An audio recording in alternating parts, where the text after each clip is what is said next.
Hello दोस्तों, स्वागत है आप सभी के अपने चैनल आरके एक्सपर्ट क्लासेस पर। तो अभी के इस क्लास में हम लोग पढ़ने वाले हैं मैट्रिक बोर्ड एग्जाम 2024 के लिए साइंस के केमिस्ट्री यानी रसायन शास्त्र के चैप्टर नंबर 2, जिसका नाम है अम्ल क्षार एंड लवण। बहुत ही महत्वपूर्ण ये चैप्टर है अम्ल क्षार एंड लवण।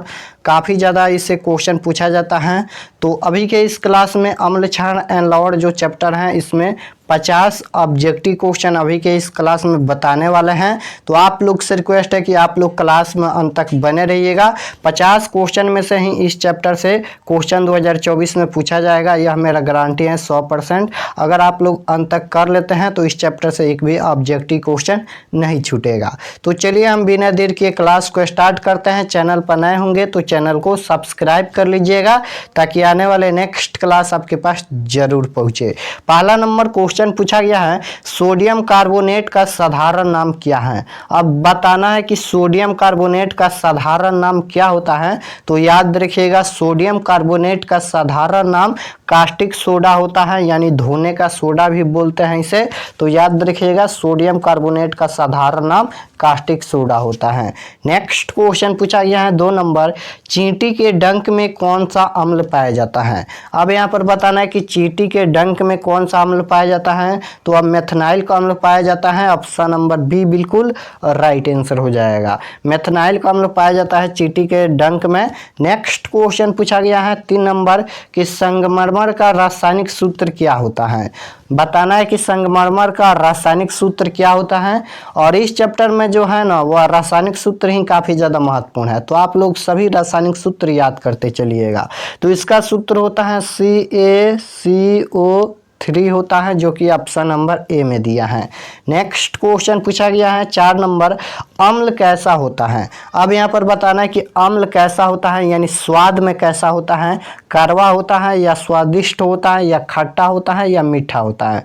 तो अम्ल कैसा होता है, तो अम्ल स्वाद में खट्टा होता है और क्षार स्वाद में कड़वा होता है। तो याद रखिएगा, अम्ल पूछा है तो खट्टा होता है स्वाद में और क्षार पूछेगा तो कड़वा होता है। नेक्स्ट क्वेश्चन देखिए 5 नंबर पूछा गया है, हमारा शरीर का पीएच मान कितने के आसपास कार्य करता है। अब यहाँ पर बताना है कि हमारा शरीर का पीएच मान कितने के आसपास कार्य करता है। तो 7.0 से 7.8 तक ऑप्शन नंबर यहाँ पर ए बिल्कुल राइट आंसर हो जाएगा। 7.0 से 7.8 तक। नेक्स्ट क्वेश्चन पूछा गया है, उदासीन विलयन का पीएच मान क्या होता है। तो उदासीन विलयन का पीएच मान केवल 7 होता है। अम्ल का पीएच मान 7 से कम होता है। क्षार का पीएच मान 7 से ज़्यादा होता है। नेक्स्ट क्वेश्चन देखिए 7 नंबर पूछा गया है कि नमक का रासायनिक सूत्र क्या होगा। देखिए दूसरा सूत्र पूछ दिया है। पहला सूत्र हम देखे थे ऊपर संगमरमर का, और फिर यहाँ पर पूछा गया है कि नमक का सूत्र क्या होगा। तो नमक का सूत्र याद रखिएगा NaCl होता है, जो कि ऑप्शन नंबर ए में दिया है। नेक्स्ट क्वेश्चन पूछा गया है, सिरका में कौन सा अम्ल पाया जाता है। सिरका में बताना है कि कौन सा अम्ल पाया जाता है। तो सिरका में एसिटिक अम्ल पाया जाता है। ऑप्शन नंबर ए बिल्कुल राइट आंसर हो जाएगा। नेक्स्ट क्वेश्चन पूछा गया है कि नीला लिटमस किसके द्वारा होता है। बताना है कि नीला लिटमस किसके द्वारा होता है। तो नीला लिटमस क्षार के द्वारा होता है, यानी भस्म के द्वारा होता है। नेक्स्ट क्वेश्चन पूछा गया है, निम्नलिखित में कौन प्राकृतिक सूचक है। अब यहाँ पर बताना है कि निम्नलिखित में कौन प्राकृतिक सूचक है। तो प्राकृतिक सूचक हल्दी है। ऑप्शन नंबर ए बिल्कुल राइट आंसर हो जाएगा।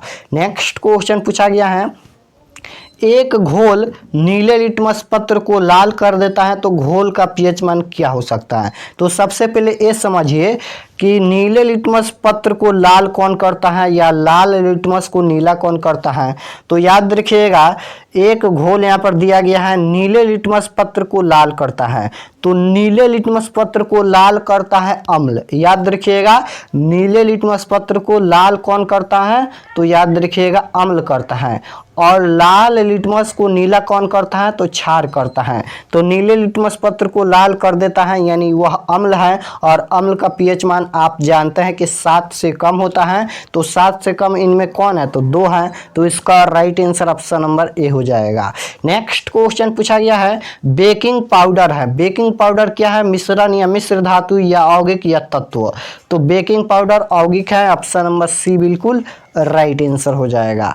नेक्स्ट क्वेश्चन पूछा गया है कोई विलयन लाल लिटमस को नीला कर देता है तो उसका पीएच मान क्या होगा। अब यहाँ पर देखिए क्वेश्चन पूछा गया है कि लाल लिटमस को नीला कर देता है, तो लाल लिटमस को नीला करता है यानी वह क्षार है, क्योंकि हम अभी ऊपर देखे थे कि नीला लिटमस पत्र लाल कर देता है तो वह अम्ल होता है, लेकिन लाल लिटमस पत्र को नीला करता है तो वह क्या होता है, तो वह क्षार होता है। तो क्षार का पीएच मान 7 से ज़्यादा होता है, तो 7 से ज़्यादा 10 है, ऑप्शन नंबर डी हो जाएगा। नेक्स्ट क्वेश्चन पूछा गया है कि CO2 क्या है। CO2 एक है, यानी CO2 का क्या होता है, कार्बन डाइऑक्साइड होता है। तो कार्बन डाइऑक्साइड क्या है, क्षारीय या अम्लीय या उदासीन। तो कार्बन डाइऑक्साइड अम्लीय होता है, ऑप्शन नंबर ए हो जाएगा। नेक्स्ट क्वेश्चन पूछा गया है ताजे दूध का पीएच मान होता है। तो ताजे दूध का पीएच मान 7 होता है, ऑप्शन नंबर बी बिल्कुल राइट आंसर हो जाएगा। नेक्स्ट क्वेश्चन पूछा गया है अम्ल का जलीय विलयन सुचालक होता है। बताना है कि अम्ल का जलीय विलयन सुचालक होता है, किसका सुचालक होता है, विद्युत या चुंबक या विद्युत एवं चुंबक दोनों या इनमें से सभी। तो अम्ल का जलीय विलयन विद्युत का सुचालक होता है, ऑप्शन नंबर यहाँ पर ए बिल्कुल राइट आंसर हो जाएगा। नेक्स्ट क्वेश्चन पूछा गया है प्लास्टर ऑफ पेरिस का जमना किसके कारण होता है। बताना है कि प्लास्टर ऑफ पेरिस का जमना किसके कारण होता है, तो जलासन के कारण होता है, ऑप्शन नंबर सी बिल्कुल राइट आंसर हो जाएगा। नेक्स्ट क्वेश्चन पूछा गया है निम्नलिखित में कौन क्षार है, यानी बताना है कि निम्नलिखित में कौन क्षार का पीएच मान है। तो क्षार का पीएच मान 7 से ज़्यादा होता है, 7 से ज़्यादा 8 है, ऑप्शन नंबर डी बिल्कुल राइट आंसर हो जाएगा। नेक्स्ट क्वेश्चन पूछा गया है निम्नलिखित में कौन विजातीय यौगिक है। निम्नलिखित में कौन विजातीय यौगिक है, तो प्लास्टर ऑफ पेरिस है, ऑप्शन नंबर डी बिल्कुल राइट आंसर हो जाएगा। नेक्स्ट क्वेश्चन पूछा गया है अम्ल का पीएच मान होता है। अम्ल का पीएच मान क्या होता है, तो अम्ल का पीएच मान 7 से कम होता है, यानी 1 से लेकर 6 तक, और क्षार का पीएच मान 7 से ज़्यादा होता है और बीच में बचता है 7, तो 7 होता है उदासीन विलयन का पीएच मान। तो याद रखिएगा अम्ल का पीएच मान 7 से कम होता है, क्षार का पीएच मान 7 से ज़्यादा होता है और उदासीन विलयन का पीएच मान केवल 7 होता है। नेक्स्ट क्वेश्चन पूछा गया है हल्दी लिटमस पत्र किस प्रकार का सूचक है। हल्दी लिटमस पत्र किस प्रकार का सूचक है, तो अभी हम ऊपर देखे हैं कि प्राकृतिक सूचक है, ऑप्शन नंबर बी बिल्कुल राइट आंसर हो जाएगा।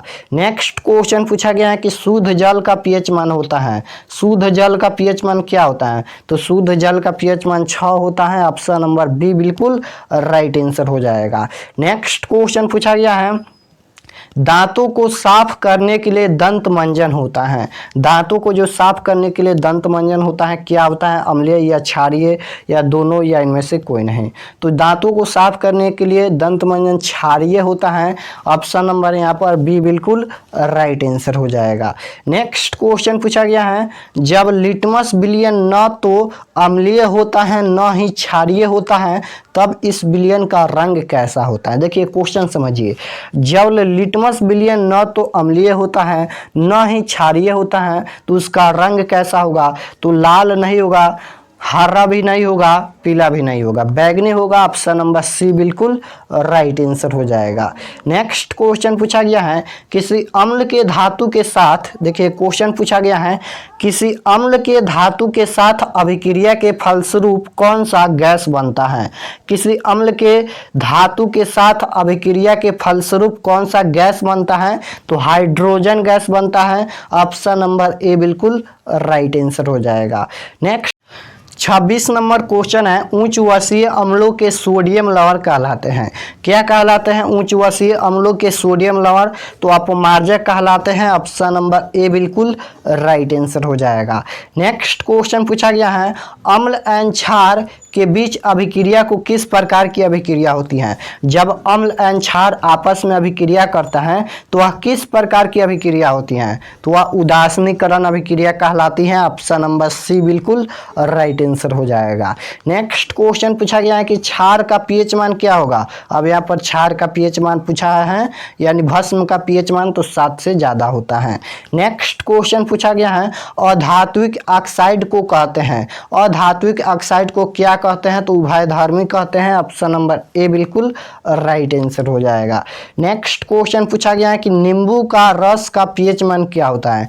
नींबू रस का पीएच मान 2.2 होता है। ऑप्शन नंबर बी बिल्कुल राइट आंसर हो जाएगा। नेक्स्ट क्वेश्चन पूछा गया है दही में कौन सा अम्ल पाया जाता है? अब यहाँ पर बताना है कि दही में कौन सा अम्ल पाया जाता है। तो दही में यहाँ पर लैक्टिक अम्ल पाया जाता है। ऑप्शन नंबर ए बिल्कुल राइट आंसर हो जाएगा।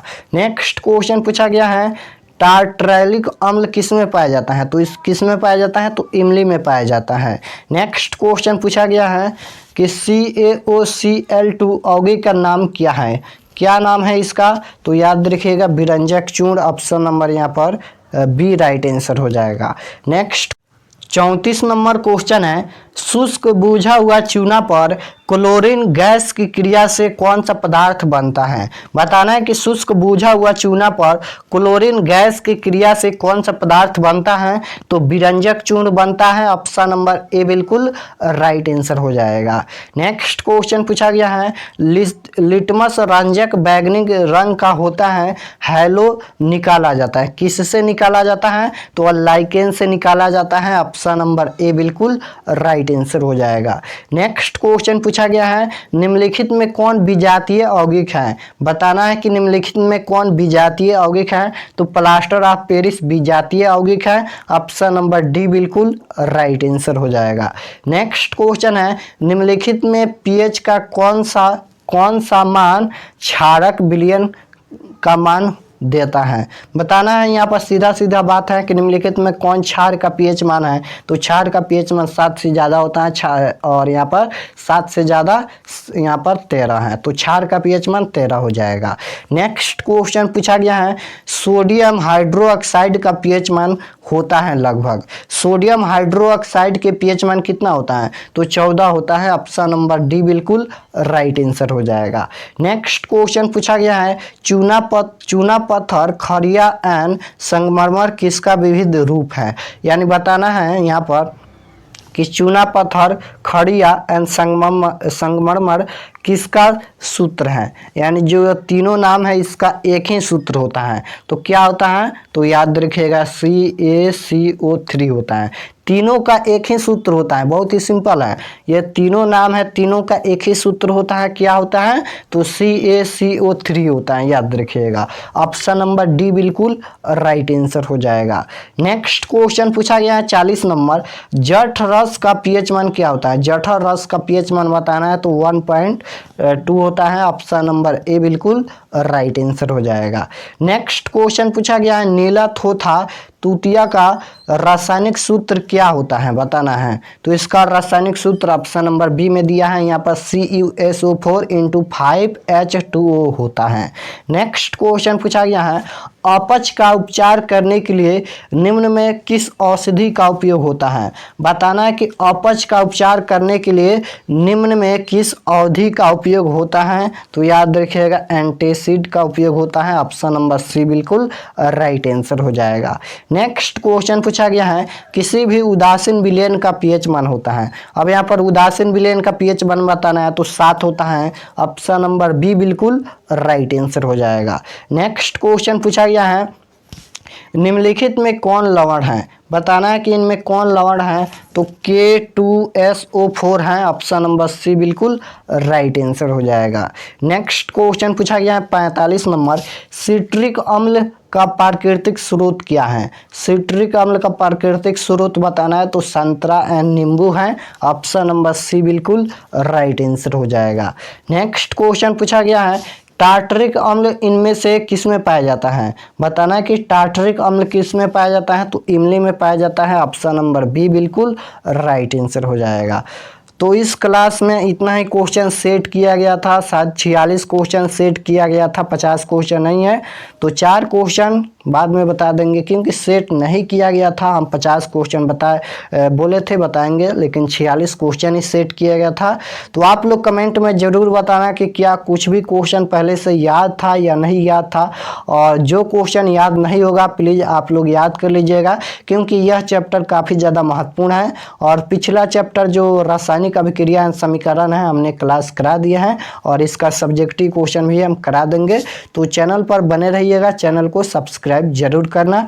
मिलते हैं नेक्स्ट क्लास में, आप सभी को धन्यवाद।